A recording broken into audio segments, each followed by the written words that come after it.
Halo semuanya, nama saya Sherina dengan NPM 1941226. Di video ini saya akan membahas beberapa topik yang terdapat dalam pelajaran manajemen keuangan yang ada di program studi manajemen. Topik pertama yang akan saya bahas adalah time value of money. Di sini terdapat dua soal. Soal pertama adalah, jika Anda ingin mengakumulasi 250.000 dalam 12 tahun, berapa banyak yang harus Anda setor hari ini di akun Anda yang membayar suku bunga tahunan sebesar 10%. Dari soal ini, kita diharuskan untuk mencari nilai sekarang yang harus kita setor agar bisa mendapatkan 250.000 12 tahun kemudian. Maka dari itu di soal ini saya menggunakan present value using formula karena cara ini juga lebih cepat dan mudah untuk mendapatkan hasilnya. Pertama kita input dulu soalnya ke dalam cell, single cash flow itu 250.000, account rate-nya itu 10% dan number of period-nya itu sebesar 12. Nah, untuk mencari present value rumusnya itu adalah sama dengan single cash flow, kemudian kita bagi buka kurung 1 ditambah account rate-nya 10%, kemudian kita kunci, terus kita tutup kurung, baru kita pangkatkan dengan jumlah periodenya itu 12.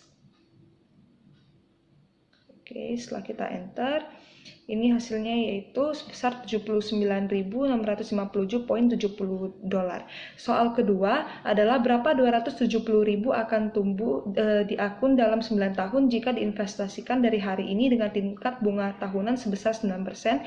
Berbeda dengan soal pertama, di soal kedua ini kita diharuskan untuk mencari nilai di masa yang akan datang jika kita menginvestasikan dari sekarang. Di sini saya menggunakan future value using formula agar lebih cepat dan mudah untuk peroleh hasilnya. Sebelumnya kita input dulu soalnya ke dalam cell, single cash flow-nya itu sebesar 270.000 dolar, account rate-nya itu sebesar 9%, dan number of period-nya itu 9.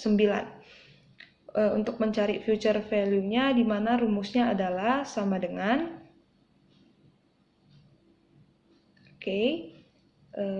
single cash flow-nya, terus kita kali buka kurung 1 ditambah account rate, kemudian kita kunci, tutup kurung, kemudian kita pangkatkan dengan jumlah periodenya itu 9. Setelah itu kita enter.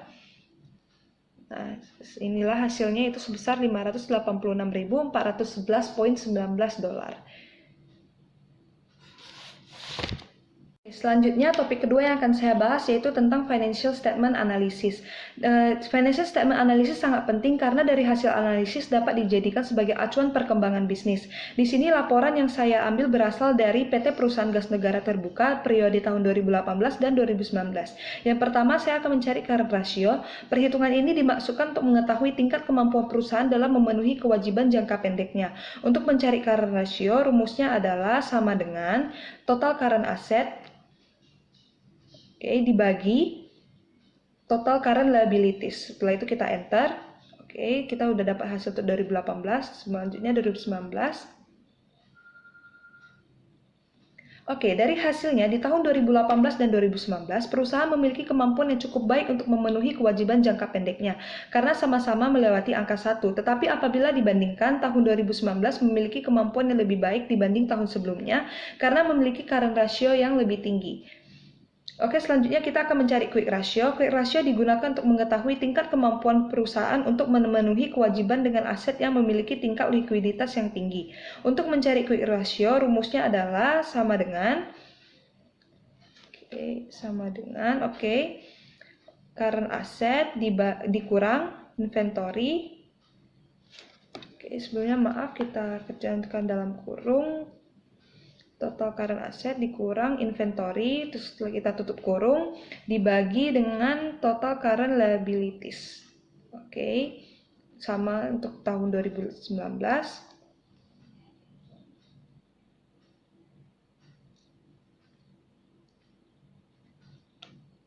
Tutup kurung dibagi dengan dari hasilnya kita bisa lihat bahwa tahun 2018 dan 2019 memiliki kemampuan yang cukup baik dalam memenuhi kewajibannya karena sama-sama melewati angka 1. Akan tetapi bila kita bandingkan tahun 2019 memiliki kemampuan yang lebih baik dibanding tahun 2018 karena memiliki hasil yang lebih tinggi. Selanjutnya adalah average payment period. Perhitungan ini digunakan untuk mengetahui lama waktu yang dibutuhkan untuk melunasi hutang perusahaan. Rumus untuk mencari average payment period adalah sama dengan account payable Oke, dibagi dengan purchase per day. Untuk mencari purchase per day, kita harus bagikan annual purchase dengan 365 hari. Annual purchase dibagi, dibagi 365, kita tutup kurung setelah kita enter.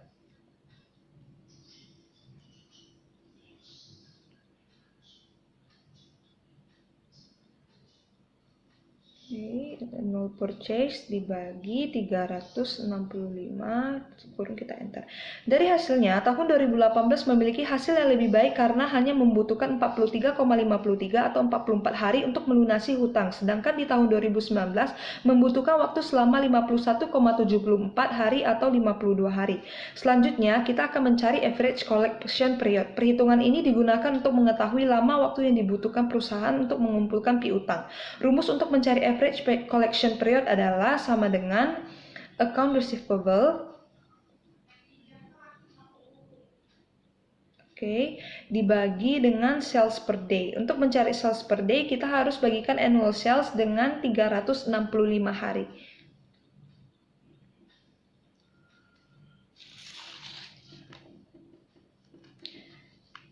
Selanjutnya 2019.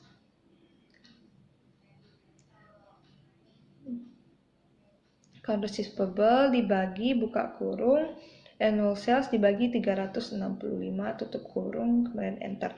Dari hasil ini hasil di tahun 2019 itu memiliki hasil yang lebih baik karena hanya membutuhkan 48,32 atau 49 hari untuk mengumpulkan piutang, sedangkan 2018 itu membutuhkan waktu selama 51 hari. Selanjutnya yaitu debt ratio. Perhitungan ini digunakan untuk mengetahui berapa persen aset dari perusahaan yang dibelanjai dengan utang. Rumus debt ratio itu adalah sama dengan sama dengan total liabilities dibagi dengan total aset.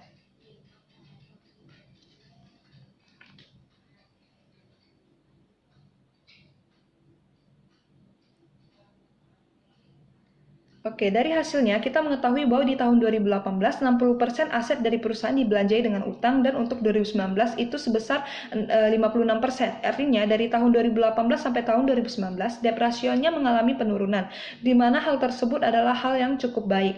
Yang terakhir kita akan mencari gross profit margin. Pengukuran ini digunakan untuk mengetahui perbandingan antara laba kotor dengan penjualan atau pendapatan yang ada. Rumus gross profit margin adalah sama dengan gross profit kemudian kita bagikan dengan annual sales.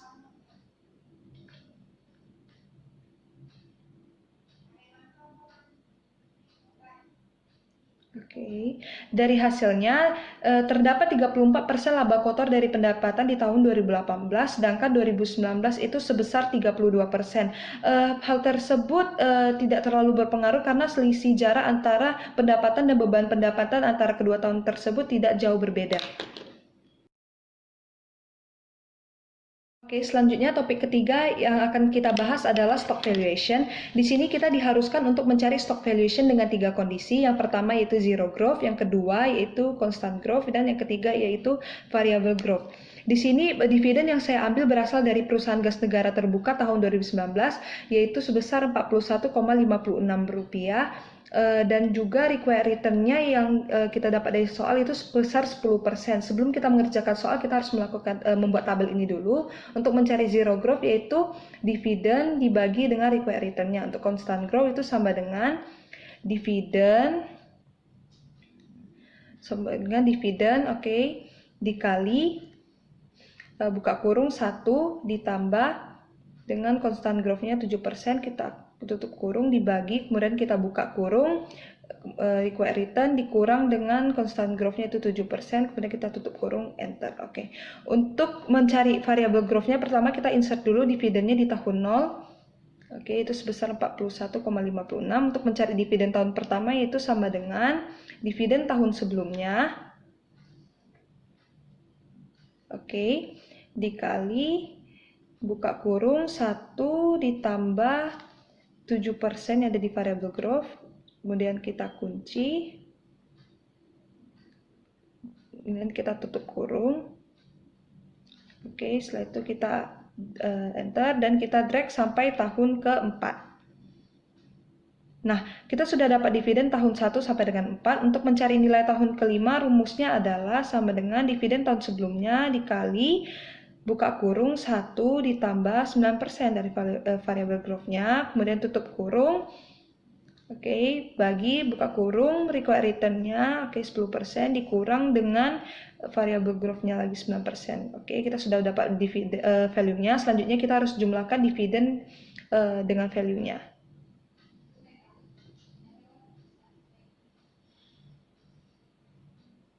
Kita drag sampai tahun keempat. Setelah dijumlahkan, kita harus mencari present value-nya. Caranya yaitu sama dengan hasil dari penjumlahan dividen plus value dibagi buka kurung 1 ditambah required return-nya. 10%. Kemudian kita kunci, setelah itu kita tutup, baru kita pangkatkan dengan periodenya atau tahunnya. Setelah itu kita enter dan kita drag lagi sampai tahun keempat. Untuk mencari stock price-nya sangat gampang, kita tinggal sum aja, buka kurung, kemudian kita drag dari tahun 1 sampai tahun keempat, tutup kurung, kemudian enter. Jadi inilah stock price-nya, yaitu sebesar Rp4.210.92. Selanjutnya topik keempat yang akan kita bahas adalah bond valuation, di mana soalnya adalah hitunglah bond value untuk bond selama 7 tahun dengan kupon rate-nya 5% dibayar semi-annually atau setiap semester, di mana bond tersebut memiliki nilai awal sebesar $1.750 dengan kupon payment-nya sebesar $75 per masing-masing. Pertama kita input dulu, payment-nya itu $75, terus face value-nya itu 1.750. Rate-nya 5%, N-nya itu 7 tahun dan dibayar setiap semester jadi selama 14 kali. Pertama kita harus mulai dari cash flow-nya dulu. Itu sama dengan $75. Terus kita kunci dan kita enter dan kita drag sampai tahun ke-13. Untuk di tahun ke-14 memerlukan syarat lebih, yaitu sama dengan payment-nya I ditambah M. Setelah itu kita enter. Setelah dapat cash flow-nya, kita harus cari present value-nya, yaitu cash flow dibagi buka kurung 1 ditambah 1 ditambah rate-nya yaitu 5%. Kita kunci. Kemudian kita tutup kurung dan kita pangkatkan dengan periodenya. Setelah itu kita drag lagi sampai tahun terakhir, yaitu tahun ke-14. Untuk cari BO-nya sangat gampang, kita tinggal sum aja, buka kurung, terus kita drag dari tahun 1 sampai terakhir, kita tutup kurung, kita enter. Jadi inilah bondnya, itu sebesar $1.626.27. Topik terakhir yang akan saya bahas yaitu capital budgeting. Di sini terdapat dua proyek, yaitu proyek A dan proyek B dengan initial investment yang sama, itu $40.000 dan tetapi memiliki cash inflow dan cash outflow yang berbeda-beda. Di sini kita diharuskan untuk mencari NPV, IRR, dan ROI-nya untuk membandingkan dari kedua proyek tersebut mana yang lebih layak atau direkomendasikan. Sebelum kita melakukan soalnya, kita harus membuat tabel yang berisi cost of capital yaitu 14% dan initial investment sebesar $40.000. Setelah itu kita akan mencari present value of cash inflow-nya, sama dengan cash flow dibagi buka kurung 1 ditambah dengan cost of capital-nya, terus kita kunci dan kita tutup kurung, kemudian kita pangkatkan dengan tahunnya. Enter. Setelah itu kita drag sampai tahun ke-5. Setelah itu kita cari cumulative cash outflow, itu cash inflow, yaitu sama dengan sum buka kurung present value of cash inflow, terus kita kunci titik 2, terus kita tekan lagi 1 kali cumulative cash inflow-nya, baru kita enter dan kita drag lagi sampai tahun ke-5. Terus kita kerjain hal yang sama kepada cash outflow, hanya saja kita harus sertakan initial investment-nya. Setelah itu kita cari lagi present value-nya, sama dengan cash flow dibagi buka kurung 1 ditambah cost of capital-nya, terus kita kunci, tutup kurung, terus kita pangkatkan dengan tahunnya. Enter, sama kita drag lagi sampai tahun ke-5. Untuk cumulative cash outflow-nya kita sertakan dari tahun 0, sum buka kurung Oke, setelah itu kita kunci titik 2, terus kita tekan lagi present value of cash outflow sekali lagi, enter, terus kita drag lagi sampai tahun ke-5. Nah, sudah dapat untuk project A, kita kerjakan hal yang sama untuk project B. Present value-nya sama dengan cash flow dibagi buka kurung 1 ditambah cost of capital-nya yaitu di D16, oke. Dikunci, kemudian kita pangkatkan dengan tahunnya. Drag lagi sama sampai tahun ke-5. Terus kita cari kumulatif cash inflow-nya lagi ya, untuk project B.